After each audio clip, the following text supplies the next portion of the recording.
El porfiriato fue una etapa difícil e importante en México, en la que Porfirio Díaz se adueñó de la presidencia durante más de 30 años. Desde noviembre de 1876 hasta mayo de 1911 tuvo México un solo jefe político, el general Porfirio Díaz. Pero durante 4 años de este largo periodo hubo otro general en la presidencia de la República, Manuel González. Pero en realidad, la jefatura política del país fue conservada por Díaz, quien siguió durante su larga gubernatura las mismas directrices políticas de Juárez y Lerdo. Mantuvo e incluso acentuó la secularización del Estado, promovió todo lo que pudo el fomento material del país y de una manera particular las obras públicas. Procuró conciliar y unir a los diferentes sectores políticos y se atuvo a la legalidad constitucional, pero observando la Constitución a su manera. Porfirio Díaz, en efecto, instauró una dictadura constitucional. La dictadura era real y la Constitución era la quimera o la fachada con la que pretendía ocultar la realidad. El triunfo liberal sobre el Partido Conservador no dio solución a los problemas y conflictos que el país enfrentaba.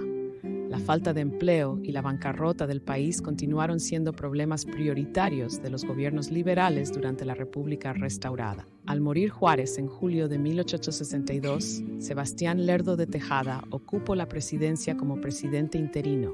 De acuerdo a las leyes que prevalecían en esa época, Lerdo de Tejada ordenó que en ese mismo año se llevaran a cabo elecciones para elegir un presidente constitucional.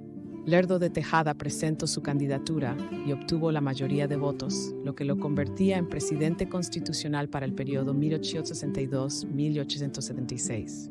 Casi al término del periodo de su mandato, Lerdo de Tejada se reelige presidente, lo cual causa descontento en Porfirio Díaz, quien se opuso a la reelección de Lerdo de Tejada y se levanta en armas para impedirlo.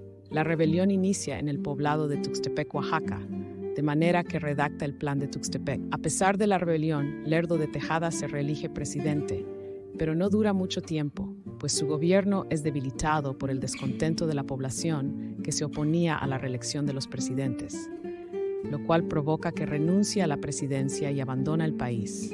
Porfirio Díaz es designado presidente interino.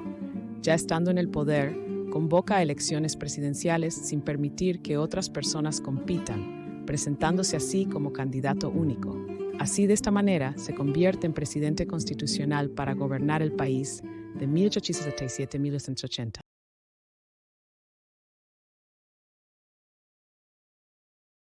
Porfirio Díaz logró ocupar la presidencia de México luchando contra la reelección, pero cuando llegó al poder hizo todo lo posible por reelegirse. Con este fin, reformó la Constitución de 1857 y se reeligió en varias ocasiones, logrando así una pacificación. Díaz aplicó varias medidas para mantener el control de todo el país y conservar el poder por muchos años. Algunas de estas medidas fueron la reelección del presidente, gobernadores, diputados y los senadores, la desaparición de las agrupaciones políticas que no apoyaran a su gobierno, la persecución, la cárcel o el destierro para las personas que se oponían a la dictadura, el control de la prensa para que en las revistas y periódicos solo se publicaran noticias que apoyaran al gobierno, el uso de la fuerza contra los campesinos y obreros que se organizaban para defender sus derechos. En la economía dio muchas facilidades para que los Estados Unidos e Inglaterra pudieran invertir su capital en el país. Les permitió comprar minas, construir vías del ferrocarril, explotar los bosques y establecer industrias. La construcción de caminos y vías férreas favorecieron el transporte de productos del campo mexicano hacia Estados Unidos, promoviendo así el comercio internacional. Porfirio Díaz dictó muchas leyes y reglamentos para que las tierras de los campesinos pasaran a manos de los hacendados. De 1876 a 1910, estableció compañías deslindadoras que tenían como tarea marcar los límites de los terrenos. Estas compañías quitaron muchas tierras a los campesinos y la vendieron a los terratenientes, formándose los latifundios en el campo mexicano. Los campesinos sin tierra se convirtieron en peones de las haciendas, en donde se les obligaba a trabajar largas jornadas y se le pagaba con vales y no con dinero. Los vales solo podían canjearse por productos en las tiendas raya, que se encontraban en los terrenos de la hacienda propiedad de los hacendados. Los peones carecían de libertad para comprar en otros lados, Además, cobraban tan poco que siempre quedaban a deber y sus deudas eran heredadas a los hijos. Los peones que trataba de huir eran cruelmente castigados.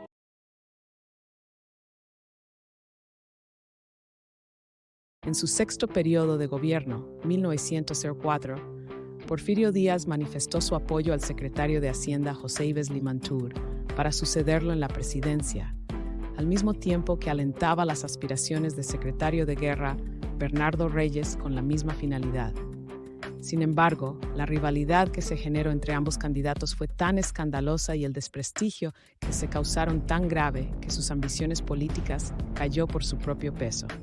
Ante la falta de un digno sucesor del dictador, los diferentes grupos políticos se conciliaron con el fin de preparar una nueva reelección y propusieron la creación de la vicepresidencia y la ampliación del periodo de gobierno a 6 años.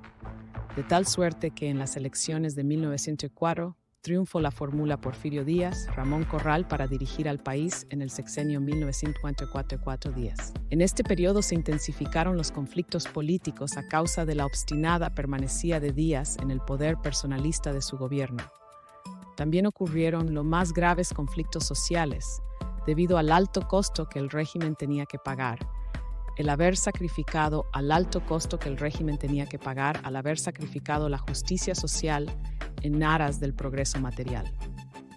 Tras varios años de persecuciones, encarcelamientos y clausuras, los colaboradores del diario Regeneración constituyeron en 1905 el Partido Liberal Mexicano, presidido por Ricardo Flores Magón, cuyo objetivo central era combatir la dictadura de Díaz luego de la huelga de Cananea. En junio de 1906, al mes siguiente, el partido dio a conocer su programa, en el cual, entre otras cosas, demandaba para los trabajadores jornada laboral de 8 horas, salario mínimo de $1 pagado en moneda de curso legal, higiene en fábricas y talleres, descanso dominical, indemnización por accidentes y pensión por retiro, prohibición del trabajo infantil, etc. También en 1906, grupos floresmagonistas se levantaron en armas en Coahuila, Veracruz y Chihuahua, pero fueron reprimidos con crueldad por el ejército porfirista, al igual que quienes participaron en la huelga de Río Blanco, a principios de 1907. Lo mismo ocurrió con las incontables rebeliones de campesinos mexicanos que siempre protestaron por el despojo de sus tierras. El hecho de que en febrero de 1908 Díaz haya declarado a un periodista estadounidense que ya no deseaba continuar en el poder y que vería con gusto la formación de partidos políticos de oposición, motivó a Francisco Mon Madero a publicar su libro La sucesión presidencial de 1910, en el que invitaba al pueblo a formar partidos independientes. Surgieron así varios partidos políticos de efímera duración, y en 1909 se formó el antirreeleccionista, que contaba entre sus miembros a Francisco P. Madero, Emilio Vázquez Gómez, Toribio Esquivel Obregón, José Vasconcelos, Roque Estrada, Luis Cabrera, Félix Palavicini y otros. En 1910, en el antirreeleccionista, aliado del Nacional Democrático, lanzó como candidatos a la presidencia y vicepresidencia respectivamente a Madero y Francisco Vázquez Gómez. En plena campaña electoral, Madero fue detenido en Monterrey el 7 de junio y trasladado a San Luis Potosí, donde permaneció en prisión mientras se celebraban las elecciones en las que la fórmula Díaz-Corral triunfó de nuevo, ahora para el periodo 1910-16. Luego de la gran celebración del centenario del inicio de la independencia mexicana, en el que, entre otras cosas, se inauguró la capital mexicana, la columna de las Independencia, Madero se fugó hasta San Antonio, Texas, donde redactó el Plan de San Luis, 5 de octubre de 1910, en el que esencialmente declaraba nula la reelección de Díaz, asumía provisionalmente la presidencia, llamaba al pueblo a levantarse en armas a partir del 20 de noviembre de 1910, prometía a los campesinos la restitución de sus tierras o la indemnización correspondientes, y proclamaba los principios de sufragio efectivo y no reelección. El Plan de San Luis se difundió rápidamente y por todo el ámbito nacional aparecieron grupos armados que apoyaron el movimiento de Madero, caudillos como Adrián González, Pascual Orozco, entre otros. Iniciándose así la primera etapa de la Revolución Mexicana, y tan solo 6 meses de lucha lograron que se firmaran los convenios de Ciudad Juárez, 21 de mayo de 1911, en los que se estipulaba: 1. La renuncia de Porfirio Díaz a la presidencia. 2. La renuncia de Madero al poder que le conferían el Plan de San Luis. 3. El gobierno interno de Francisco León de la Barra. 4. La convocatoria a nuevas elecciones. 5. El licenciamiento de las fuerzas revolucionarias de Madero. Luego de la renuncia de Díaz, 25 de mayo de 1911, de la Barra inició su interinato en el cual surgieron conflictos políticos que obedecían a dos factores. Por un lado, la imposibilidad de conciliación entre revolucionario y porfiristas en un mismo gobierno, y por el otro, la profunda división que la actitud inconsistente de Madero causara en el grupo revolucionario al no cumplir promesas agrarias.